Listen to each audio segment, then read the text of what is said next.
రంగారెడ్డి జిల్లా శంషాబాద్ లో రోడ్డు ప్రమాదం జరిగింది. శంషాబాద్ నుంచి షాబాద్ వెళ్లే రహదారిపై కాచారం గ్రామంలో బొలెరో ఆటో ఢీకొన్నాయి.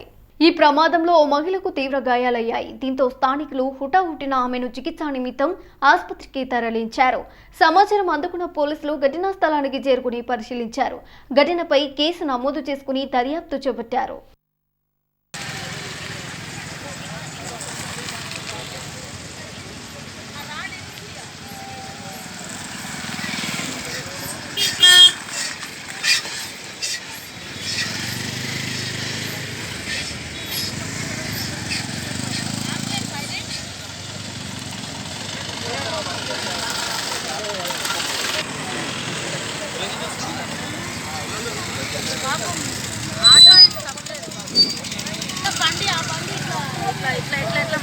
మలుపుకొని పోయి ఆటో వణికింది. నిలబడినా మెల్లిగా ఏం చేసి